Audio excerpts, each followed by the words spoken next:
Hello and welcome. This is Our Presents a Game of Thrones Genesis.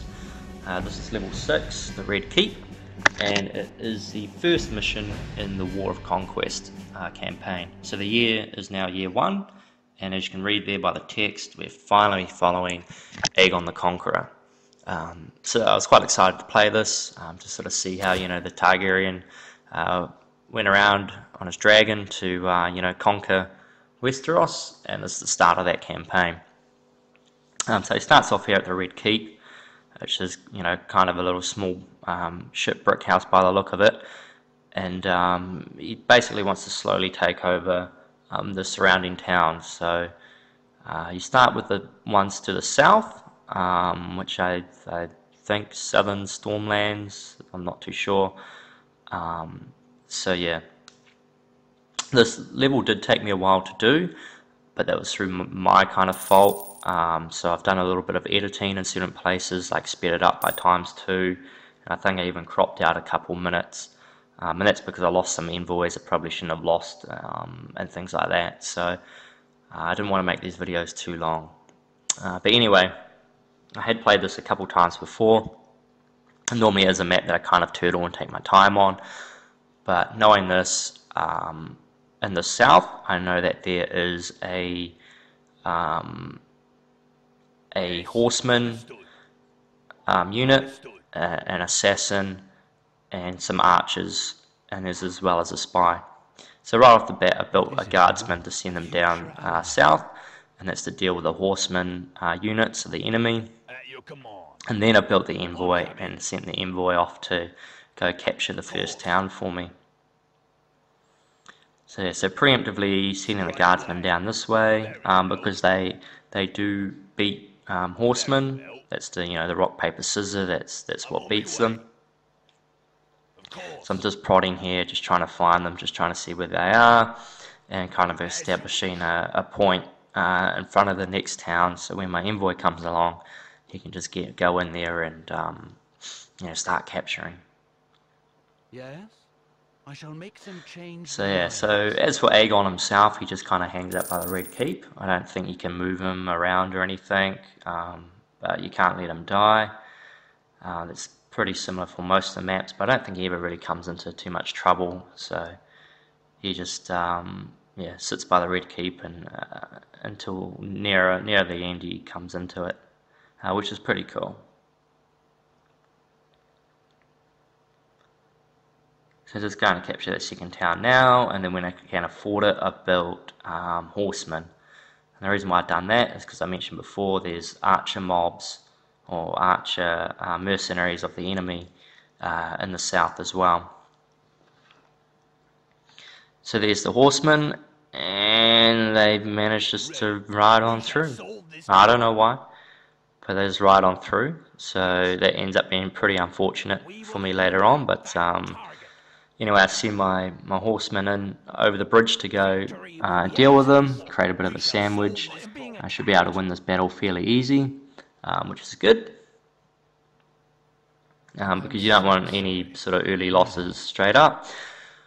But then that happens. Then the enemy assassin crops up and kills my envoy. So I wasn't too happy about that, and that's because my guardsman kind of got distracted. I probably could have left my guardsman on the envoy and it would have been fine, but me personally, I will only do that if I'm not watching. If I want to put a guardsman on an envoy and send him off to the other side of the map or do something like that and not have to worry about it. But because I was watching, I decided not to do that, which was my own downfall. But anyway, I've built a spy now to try hunt out that assassin, and I've got a second envoy on the way. So at the start of the map, all the threats at the moment come from the south. You don't really have to worry about the north, not until a few minutes sort of into it. So I can focus all my attention back down there again and try and find that bloody assassin.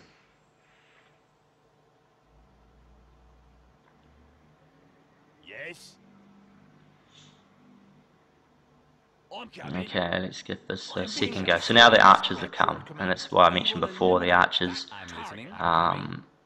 Ready. you know, the other kind of mobs down there. So that's why I got the horsemen as well. So I'm thinking, okay, well, while they're busy, I'll send in my envoy, and here I've sped it up ×2 because the assassin comes out and kills him again. So I was a little bit impatient, and the reason why that could happen is the assassin came out, and I did say to attack with my horsemen, but it takes a horseman like maybe about 5 seconds to actually kill the assassin, and within that time he got to my envoy. So alternatively, I could have used the guardsman and just arrested him straight away. And that's like a huge benefit of using guardsmen as opposed to attacking units, as if there's a spy or a rogue or an assassin or something, you can just go arrest. So, and they just do it instantly. So it's actually not a bad idea to upgrade their movement speed if you can. I think that's one of the options for the guardsmen. But anyway, so finally the assassin's taken care of, and there is a spy who will be down here as well. But other than that, there's no more threats in the south. And I can just see up there, there's a noble lady I just killed in the north with some archmen I'm building, and there's some swordsmen coming up from the north as well. So I'm sending my horsemen over there to go and deal with them. So there's a spy, I can just spot him there, so I'll go and arrest him. And once that spy's taken care of, that's pretty much everything in the south.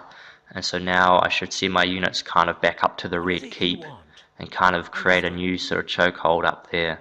Ready. I'm listening. I'm coming.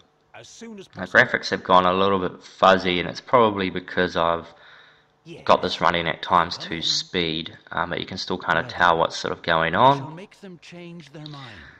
So yeah, so now I'm going for the third and final town, and when I am capturing those cities, I'm making sure I'm capturing them fully, or otherwise it won't count. Aegon won't be very happy unless you've got, you know, full alliances with those places. So it does take a little bit of time. victory will be ours. I mean, I could have done it a little bit quicker if I didn't lose 2 envoys, and if I actually had 2 envoys working while I was doing this, but kind of playing it safe on that last one and taking my spy up there and making sure that there's no more assassins or anything waiting for me at that city, which there's not, so it's fine. So here I've put a new spy here at the Red Keep, and this is where I'm going to keep all my mercenaries. You know, another assassin gets killed. An upgrade for my unit, which is good. Anytime any of your units get upgraded, you know, there's no point in not upgrading them then and there.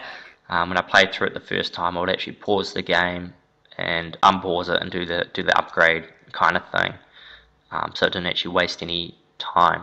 Okay, so I've captured the 3 cities. Aegon's happy. So now he wants Crack Claw Point, which is the sort of 3 northern towns along the shore. So here I'll be using very much the same tactic of turtling. In this sort of level, I don't think they really... oh, there's a truck outside. You know, I don't know if you can hear that. But yeah, they don't capture your cities or anything like that. So you don't really have to worry about it, but you do want to keep your armies alive, sort of thing. But they more just have like harassing units and assassins, and you know, so it sort of staggers your process of going up and capturing everything. I'm on my way.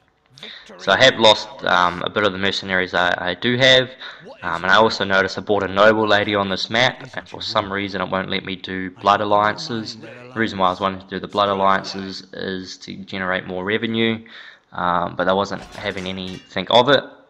So I think what I do is I keep that noble lady sort of with my army, and that way I can charm any loose envoys or something like that, rather than just flat out killing them. I can, you know, bring them onto my side.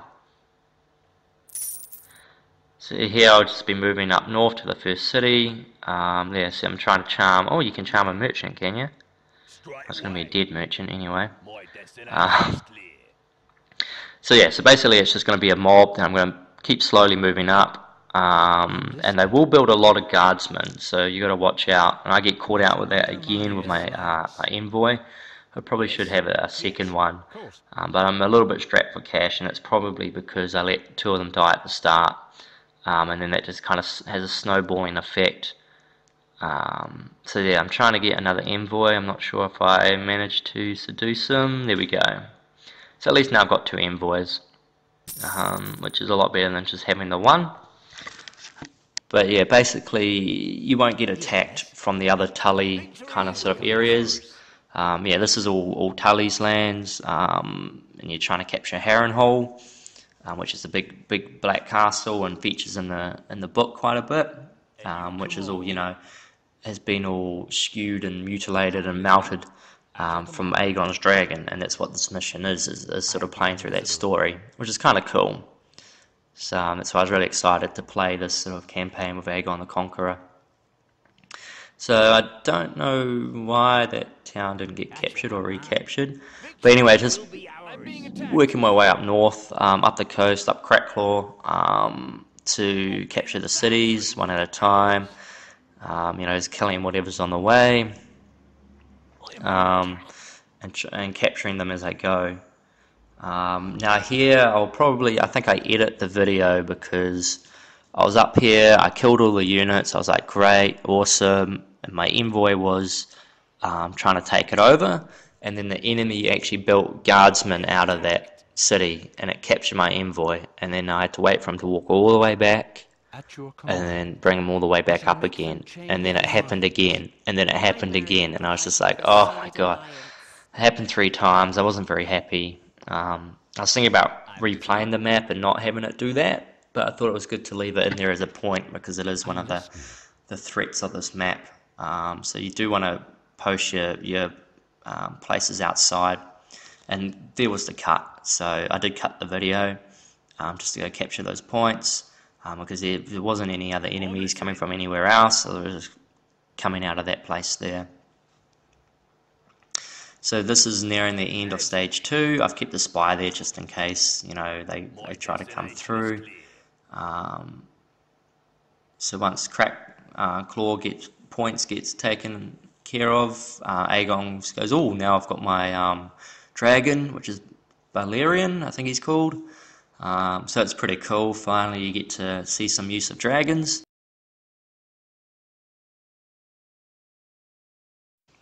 So yeah, so you get to see some use of dragons, but there's a little bit of a catch, and that is you can't just use them willy-nilly. He basically wants you to capture all the rest of the towns, and at least one of the towns next to Harrenhal, before he goes and lets you use Balerion. So I don't think you have to go through and capture them all. This is kind of what I do. I've got my mob units there. So there's about 5 or 6 mercenary units in there. So just capping those cities, sending out the 2 envoys at once. And they do have a couple of units, a couple of like archers, there we go, a couple of archer units around. So, what was that, 3 of them? Okay, they've got 3 archer units around. So of archer units, you pretty much want to storm them as quickly as you can with the horses that you've got, and you know, the more archers you got at the back, the better. So they'll probably be my favourite unit is the archers. Don't know what happened there with the video, but anyway. Yeah, so just capturing those Tully cities. I don't really like House Tully; they're not really my favourite. So I quite like doing this mission and you know, taking the is it the Reach, or I don't know what the lands are south of the Trident. Yeah, anyway, I don't mind taking these lands off them. That's fine. It's quite happy to do it. I don't know if they'll play more of a part in the books and the story. I don't know. I'm halfway through the last book, so. I don't know how that will go. But anyway, it's just sped it up here because it's just sort of a bit like, oh, just going from town to town to town, capturing the cities. After I took out that sort of 3 lots of archers, there wasn't too many threats. There might have been an assassin somewhere. But anyway, you can't actually launch an attack on the castle itself with your army or with the dragon until you actually capture the last one. Yeah, there. So there's a guardsman there at the last one, which has a noble lady as well. So I had to wait to get an assassin to kill the noble lady. And I think it's the same for the town at the north, so you definitely need an assassin to do that. We shall solve this problem. Yep, so I'm just trying to capture this last town. I'm being attacked. Just waiting for the assassin to get there. What is it you want? So, I mean, this is why this is sort of one of the longer maps, is just you have to wait for the units to walk and get there. I could have been a lot more prepared and done it a lot quicker, especially if I had just gone to one of these towns and captured it straight away. So now I've got to send the envoy. Very well. Yeah, so there's Harrenhal. It's kind of cool to see it there on the map, although the lake is pretty small and it doesn't have the little island in the middle. But anyway, I guess they're working to a sort of a scale, which, if that is the scale, that's a freaking massive castle compared to that lake.